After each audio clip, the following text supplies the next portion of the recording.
and it's the time for our Q&A. So we have the most upvoted question, for Kevin. What are the most vital skeleton departments to keep on board right now?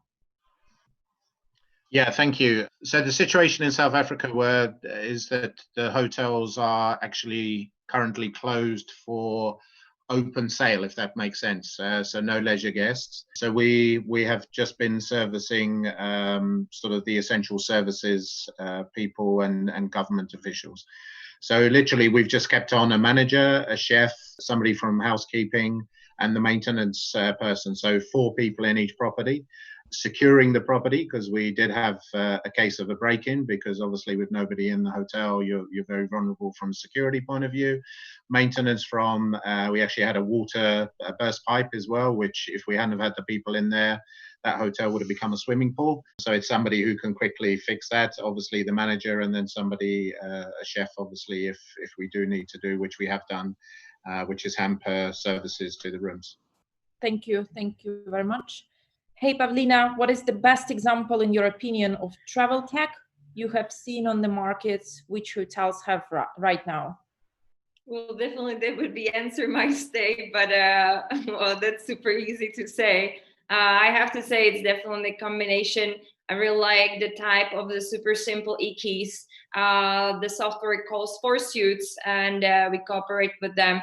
It's just that you take the chip, you put it into your current key locks, and it starts to work with your mobile phone as the IoT. So you don't need to download app. You just come to the doors and you open it by internet. So it's the great combination when you have already the check-in, check-out. Then you can also do this with a, let's say, a lower investment. You need to do some little investment, but it's not the big one. So in my opinion, it's the combination of the good PMS, something like MyStay, and then the very fast IoT keys. So that's the one. And if I'm not mistaken, I have also the other question. Exactly. The great way to use tech for when guests book their stay is the technology that can build the trust before they book: media, VR, live streams.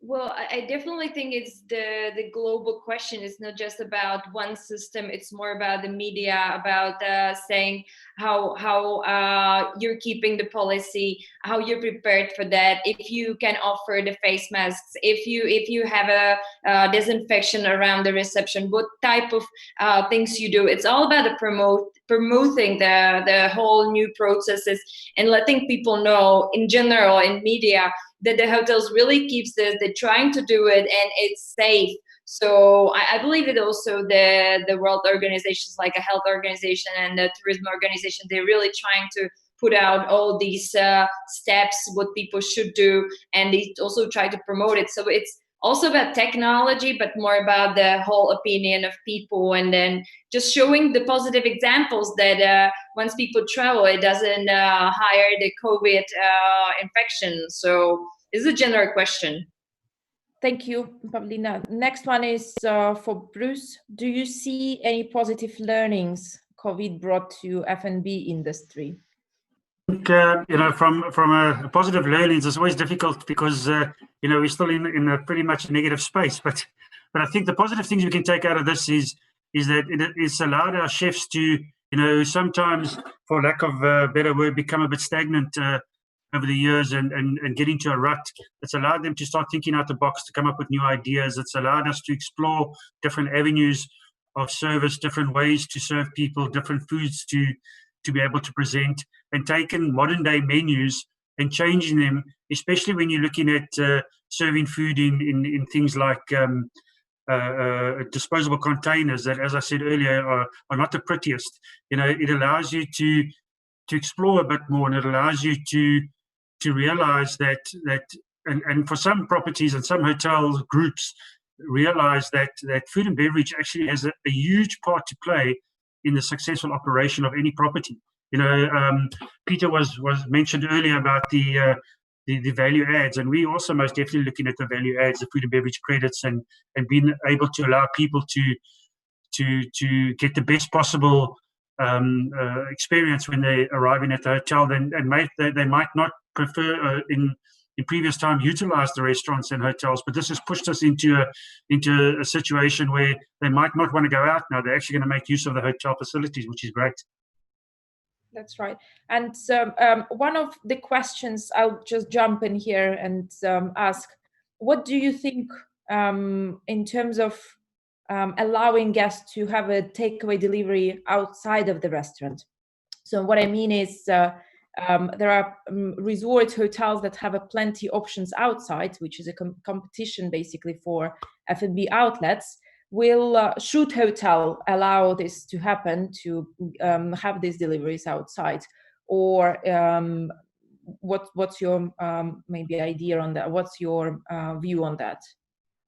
I think there are hotels that do allow it, and in prior lockdown, I think it was very well accepted.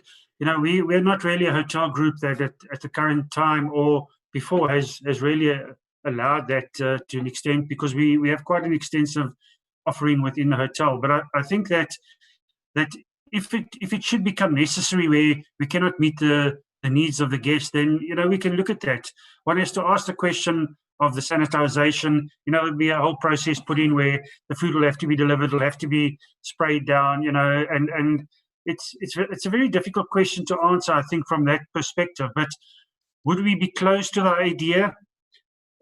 Probably not in some of our properties, but I think in most of them we would try and rather make available the best possible offerings and try and assist guests wherever we can, and we've always done that. If somebody would like something different, our chefs are quite happy to try and accommodate. So I think, yes, it can be done with the correct precautions taken, but not something that we would happily promote within our operations.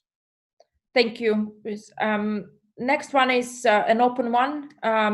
Is it a good idea to start collecting ideas from guests? What are the guests' new expectations?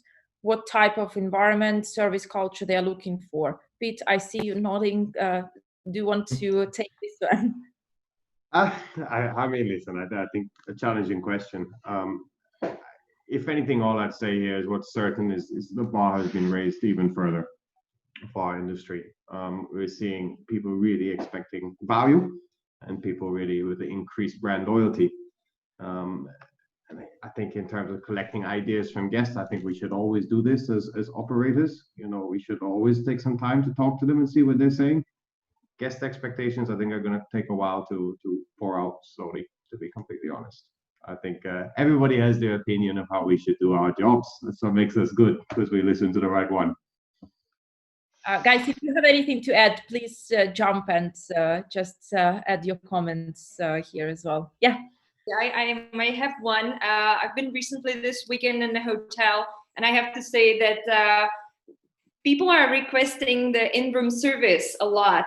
Food and other things that you can do in private, like you're looking for the room with the jacuzzi if you want to go for spa or any type of service like that. You really just want to do it private where no people, but you still want a service. So we really tried to find a hotel who let us get the in-room dining, and that was just great. Thanks, guys. Kevin, next question is to you. How do you retain the best people in your team in this current environment? I think, the key to this is making people feel valued. So I do first of all, go back to my previous point about caring about people. If you've got those really key, and we all know them in our team, the people who, if they resigned, you would be devastated. Those people, we need to care about them. It might just be a phone call. How are you doing? How are you coping with lockdown? Because again, we in South Africa are still remote. Sending a message, just checking up on them is certainly the first thing. And then the other thing, which I've done, which I think works quite well, is actually asking them to help me on projects. So allocating them some project work, because in what I found in this time, I've had a lot more time to sit and think and obviously planning for the future. So it's actually asking, can you assist me with this? Can you do that? And actually giving them project work. So it's about making them feel valued and still part of that community and / team. Thank you. Thanks, Kevin. Guys, we are running out of time, but let's take a couple of more questions questions, and then we'll see how we wrap this up. Bruce, should there be a time limit per customer in the hotel restaurant? Ooh, quite controversial one. It could be controversial, but at the end of the day, I think in most hotels, in most hotel restaurants, people don't really sit and linger, when they're having their meals, especially with breakfast or with dinner. So I think that if it's got a control entry, it's fine. So, when I referred to sittings earlier on, you can have one every hour, but your average dinner in a restaurant, in a hotel, would take 45 minutes to maybe an hour, maybe 60 minutes. And I think that's where the controlled entrance comes in. So if 6 people leave and 6 more come in, you're continuously just getting that flow going. So it's not just about having a sitting that's so strict that you can't, you can't alter it and plan. It's about managing the situation as it is. And if some people go over the hour, so what? You know what? I'm happy with that. I don't believe it's going to happen. I think people will pretty much come down, have their meal, and move on as they normally do in hotels. Fair point. And the next one goes your way as well. Will hotel restaurants need food and health safety certificates from government accredited third-party companies in order to operate? Well, at the moment, I mean, all restaurants and kitchens in hotels and restaurants across the country need to have a health and safety certificate in any event. They have to have normally, like with our properties, we have a third-party accreditation company, Food Service Consulting, FCS, that come in on a regular basis to come and do audits. And so those are really standard procedures. Would we need something extra now, maybe on the room side? It could possibly be done.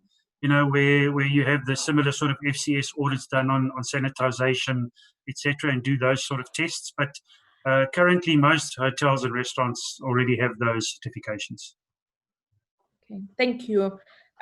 Pete, is there any difficulties in acquiring food produce for the restaurants? As Hong Kong is highly reliant on imports, is it changing menus somehow? We can't hear you. Sorry. We haven't had many issues here. Thanks for the question. I think the supplier market is just such a saturated market in Hong Kong that you're able to kind of switch between one and the other. What the real challenge here has been that a lot of these suppliers are operating on 30 and 60-day credit terms, and hotels are just simply not paying them. Restaurants are not paying them. Suppliers, I believe, are slowly starting to shrink. We're going to end up with a lot less suppliers, and we're going to pay a lot higher prices as a result of this. Or the weaker suppliers will move out, we'll be left with stronger. But if anything, that's the only impact we've seen to the suppliers, is the fact that smaller ones are being shut, but produce is still fully available, as Hong Kong is such an incredible network here already. Thank you. Kevin, in the environment where there is no room for mistake when reopening, there is a lot of pressure on hotel teams to get it right. How to handle the pressure? I think first of all is we've got to make sure that we are doing sufficient training up front before we allow the new customers coming in. I mentioned in the previous question about a project. That was one of the projects that I gave my team to come up with some uniform training slides that we're doing with all staff when they return. And the pressure will be different. I think we've just got to put ourselves in the customer's shoes. And if we were a guest coming into this hotel, it's been mentioned by the panelists about the confidence and the trust. What would I want to expect? Again, we're all experiencing going to supermarkets, going to some areas ourselves as customers. What are we learning from that, and how can we adapt that back into our hotels? So I think training and then just putting ourselves in the customer's shoes. And I think we should get that right. And I think branches we kind of covered.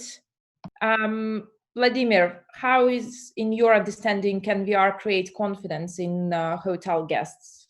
This was one of our survey questions, so maybe we can extend a little bit on how we can boost this.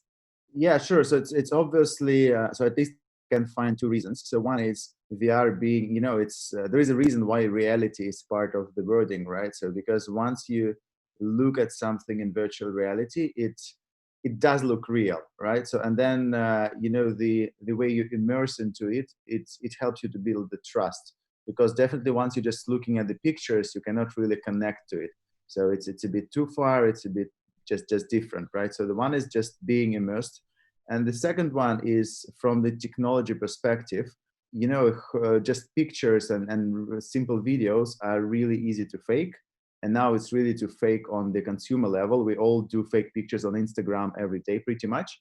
So that's why the level of trust towards traditional media is way lower now, with VR being still very sophisticated and it's just up to professionals. That's why it's just, people have less trust in pictures, unfortunately. And that's why VR is very beneficial at these times. Thank you. And I think the 2 last questions, and then we're done. This one is a tricky one. The whole world was looking into the into what happened in Hong Kong, and there is a new wave after the COVID crisis. So, Pete, probably your way. How do you think the Chinese law that is trying to pass will affect the tourism in months to come? Thanks for the question. I think, like all good bartenders, I should probably stay away from politics. Not the best topic to air publicly, but I think that a lot's going to happen here in Hong Kong, and I think that Q3 already had a recession, so did Q4 pre-COVID.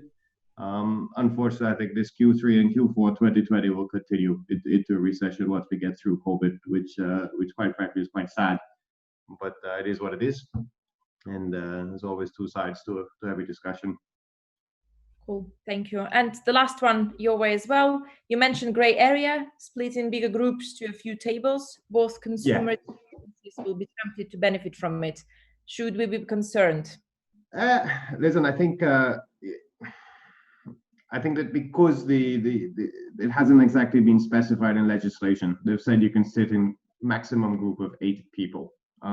This comes down purely to the receptionist in the restaurant. You call, you make a reservation, and they either tell you, yeah, no problem, we'll sit you on multiple tables, or no, we don't accept bookings of more than 8. I think it is what it is. It comes down to the individual operation, and I think once the legislation comes a little bit clearer globally, people will be better. But certainly people are sticking to smaller groups in the city. Even brunches have stopped, just quite frankly, because people aren't hanging out in big groups anymore. People are staying smaller groups of kind of under 10 people quite often. Thank you very much. And I think we're done, guys. Thank you very much for an amazing webinar, an amazing panel. Me personally had a lot of insights today, and I think it was very practical. So as I mentioned, we're going to be distributing the video recording and also the ebook, which we usually see the guide that we are creating is going down the track really well. And if you have any questions to the panelists, please ping me in any social media or in the link where you registered. And it's been a great pleasure to host you all today. And thank you very much for joining. Thank you. Thank you very much. Thank you. Thanks for joining. Have a great day. Thank you. Thanks, everybody. Thank you very much. Cheerio. Bye-bye. Cheers. Bye.